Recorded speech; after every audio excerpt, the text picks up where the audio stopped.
The freeze-frame revolution begins after a page containing a brief diagram of the ship in which the novel takes place, named the Ariophora. The freeze-frame revolution is the fourth short story to be published in its series. As such, the freeze-frame revolution takes little time at first to explain itself, and it is assumed that the reader knows at the beginning of the novel that the ship in question has been sent on a mission, one that is never revealed within the novel, that sees them jumping through ship-made warp gates throughout the universe with no foreseeable end. The written story begins with a two-page introduction which serves to introduce the sheer scale of the passage of time within the novel, and is in and of itself a joke with an ironic punchline. The main character, Sunday Asmundine, reflects on a game that she used to play as the ship sped through the ages and time passed around her. Thousands of years pass between each time individual human crew on the Ariophora are awakened, which Sunday counted backwards as a way of anchoring herself to the passage of time she could never truly comprehend otherwise, though even that is too much for her, as she gives up after the amount of time passed would have seen them to the age of the Australopithecus, or 4 million years.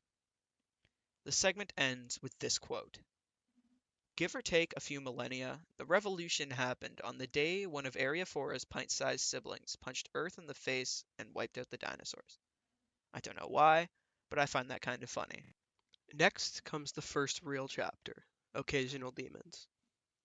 Occasional Demons introduces the demons that the Ariophora occasionally comes into contact with. Horrific creatures, seemingly inspired by Lovecraftian elder gods, lovingly nicknamed gremlins by the ship's crew. One such gremlin had appeared out of the gate that the Ariophora had just constructed, as though it had been waiting to jump out at them, offering a light scare but not directly attacking the Ariophora before it managed to jump. Sunday learns from Lian Wei, a close friend, that the gremlins were more of a threat than Sunday made them out to be. During the last build that she had taken part in, build being the term for periods in which the shipboard AI had humans awake and working, she had witnessed a gremlin directly attack the ship, leaving minor damage but traumatizing the crew that had been awake enough that the sight of another had thrown Lian into a nervous breakdown. Sunday reassures her, saying that it had been a one-time occurrence in several million years, but Lian suggests that the chimp, the ship's onboard artificial intelligence, has simply hidden the other attempts from them in an attempt to protect morale. Knowing the danger, Lian questions the integrity of their mission. With the threat of the gremlins, it was impossible to go on forever, yet it seemed that their mission would never end. This is the first hint towards the growing unease of the Ariofora's crew. Meltdown follows the meltdown of Lian Wei following the appearance of the gremlin. Sunday is awakened and does not know why. The first sign that something is wrong aboard the Ariophora, she remarks. She is informed by the chimp simply that Lian Wei is upset, and it would like for Sunday to calm her. Lian had attacked another crew member she had been working with using a splicing torch, and was hidden in a service shaft. Sunday confronts Lian and learns that she had begun to disrupt the chimp's sensors to increase the uncertainty threshold, a passive-aggressive approach that, if successful, would see a minimal increase in the amount of time that the chimp felt the need for human crew. Lian expresses her discontent with their way of living. They idolized the lives that people live on Earth today, yet it had been over 60 million years since the present day at this point in the novel. Lian explains that she was inspired by Sunday, who was a rebel herself early on in the mission, but had become complacent over time. She had expected to earn Sunday's approval, but Sunday instead scorned her and made her promise not to continue. Sunday then used the leverage she realized that she had with the chimp to convince it that Lian had simply had a moment, and that it would not happen again. Until this encounter, Sunday had not realized that the chimp called her for builds more often than the other crew members, and could not place her finger on it. Undertow begins as Sunday is awakened for her next build. She quickly learns from Kai, another close friend, that Lian had died 3,000 years ago, or relatively recently as far as the Ariophora was concerned. Lian had been on an EVA to do minor patchwork on the wound inflicted by the gremlin and had fallen off away from the ship in an accident, which Sunday figures to be suicide. She blamed herself for turning her down at the time, for telling her that what she was doing was wrong, when Leanne thought that she was just following in Sunday's footsteps. The chimp attempts to comfort Sunday, telling her that it is okay to cry, but it only angers Sunday further. The chimp's response to her anger had been delayed, which had made Sunday skeptic, as though it had a hard time comprehending her anger.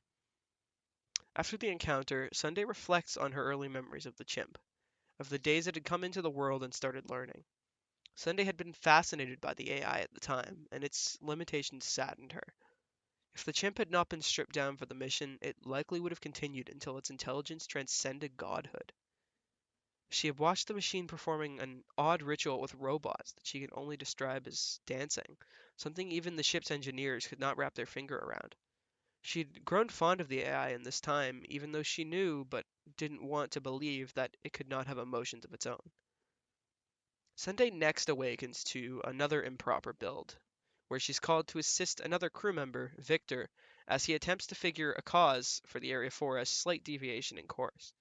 The search is uneventful, but Victor's motivations are introduced.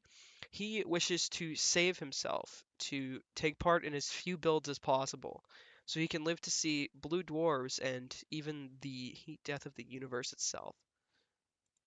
In her next build, Sunday passes by Doran Levy, another crew member she knew but was not completely familiar with. After a brush past him causes a brief flicker of static on her HUD, she decides to follow him and discovers that he has been constructing signal jammers, blind spots in the ship, as a first step towards supposedly gaining freedom. At first she is angry, but decides to humor him after being put on the spot by the sudden arrival of the chimp. Pleased with her compliance, Doran mentions the Music Appreciation Club and how she should join them. Sunday had just prior had a run-in with Park, another member of the club, whom she caught singing the lyrics to a song that she knew wrong. She attempts to object as he gives her instructions to go to another crew member's dorm and edit the music on his sheet, but he doesn't really allow her to. Humoring him, however, she does follow the instructions, albeit reluctantly, and finds code for a name written in the music, Ellen Morales, as well as the crypt he is supposedly in, C4B.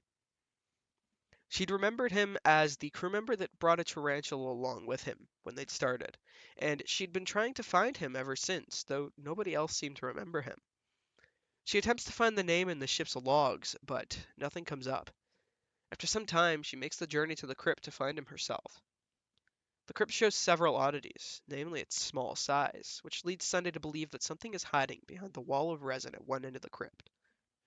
She cuts into it to find what the crew of the Area Fora colloquially referred to as Easter Island, or at least a backup of it, a series of ship backups stored in a material harder than diamond.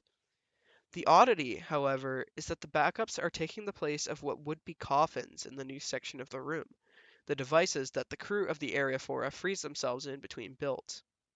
Sunday realizes that, at some point, the chimp had killed 3,000 of the Area 4's 30,000 strong crew to make room for this space. The chimp acknowledges that it must have been the one to commit the act, though it has no recollection of it. Afraid that the chimp will kill her if she returns to her coffin, Sunday remains awake and on the ship for a full week following the revelation, but ultimately gives in and retires. The chimp does not kill her. Burnham Wood begins as Sunday is awakened by the chimp to help deal with what appears to be an invading monster in the Glade, the forest responsible for producing the food for Area 4's human crew. Two crew members and several drones had been sent in previously, and the chimp appeared sad at the prospect of their likely deaths, to which Sunday remarks, apparently, to him, 2 was a tragedy, 3,000 was a utility function. Sunday enters the glade with another bot and is quickly grabbed by the invading monster, which she recognizes to be somehow a mutated, aggressive piece of the forest itself. The forest drags her to its center, where, surprisingly, she is let free with minor wounds, and she finds herself face to face with Leanne Way. Leanne had faked her death and had mutated the glade to offer her and her fledgling resistance of roughly a dozen crew members, presumed dead, a base of operations, and they'd been using the coffins of the 3,000 crew members that the chimp had killed to keep themselves alive through the ages. Sunday joins the rebellion, and one of the 2 crew members that had been sent in previously return with her so as not to raise suspicion. Sunday then manages to convince the chimp that the growth was the cause of a random mutation, and not one engineered. While the chimp's computational power was immense, it could not, at the time, comprehend a full-scale rebellion. User-friendly explains the various tactics the rebellion made use of to mask their progress from the chimp, from moving in blind spots in the ship's interior to speaking in code during tabletop games. The chimp shows its face as a heartless being once again, as its only reaction to the increased amount of deceased crew members is to assure Sunday that her per capita value has increased. Sunday thinks back on the first time she asked the chimp when the mission would end, and it confirms that even it did not know. The rebellion successfully plants a bypass on one of the chimp's nodes to trick it into believing that it would be its most suitable host, which succeeds, and the rebellion is able to then track the chimp for their further plans. Later, during a meeting masked as a tabletop RPG, Sunday learns that the chimp will be constructing a large gate that will require a large amount of human crew, the largest that it's ever used. This reveals an opportunity for the rebellion to possibly strike a fatal blow. They knew exactly where the chimp would be, and all that they needed was for a way to reach it. The rebellion put its plan into action, with Sunday and Leon having cracked the chimp's code and disguised her electronic identity as that of Doran, installing a small homemade time machine on one of the Area 4's grazers, machines that fire in sequence to construct gates. The time machine's job was to push the grazer in question forward by a fraction of a second once activated, enough to cause the precise calculations of the machine to fail and cause the beam to backfire, killing the chimp and freeing the Area 4's crew. The chimp, somehow suspicious, approaches Leon, using various robots to imitate the dancing that she'd seen it doing prior to the mission launching. Sunday immediately realizes that it is trying to reason with her. The chimp tells her that it wishes to repair its relationship with her, as she'd been avoiding it since discovering the murder of the 3000. Sunday echoes the desire to repair their relationship, to which the chimp claims that the first step would be to tell it everything that she knows regarding a growing rebellion, one it had started to suspect. Sunday fakes a story, claiming that another group of crew members, the ones Leon had attacked before faking her death, were the ones plotting a rebellion, and the chimp appears to accept the story. This brings us to the final chapter, Dinosaur Day. The ending to the Freeze Frame Revolution is fast and abrupt. Sunday had convinced the chimp to include several members of the rebellion, but roughly half of the crew on deck were still outsiders. Leon, now an old woman nearly on her deathbed due to how many builds she'd been awake for, was present, and complications did not arise until the grazers fired. Instead of firing early, the hacked grazer did not fire at all, and the room was immediately locked down. The chimp began to drain the oxygen from the room, but was stopped by Victor, who is revealed to have leaked the rebellion's plans to the chimp. His goal was to see the end of the universe, and the chimp had promised it to him in exchange for the information. Regardless, he did not want to see the group all simply killed for their actions. Leon is killed on the spot, as well as another member of the group who refused to exit the room, as there is not much time before the singularity caused by the improper activation of the grazers kills all of the group outright. The survivors are led to an elevator, where Victor and then Sunday are allowed to leave. The rest, the chimp leaves in the elevator, presumably to die. Exactly why the chimp chose to save Sunday is uncertain, but the conflict between the two is far, far from over as the book ends. One line that stuck out for me in the freeze frame revolution was on page 155. We'd watch, without a word, for hours sometimes, cavemen huddling around a campfire that somehow left us chilled. This, oddly enough, is the feeling that the freeze frame revolution invokes.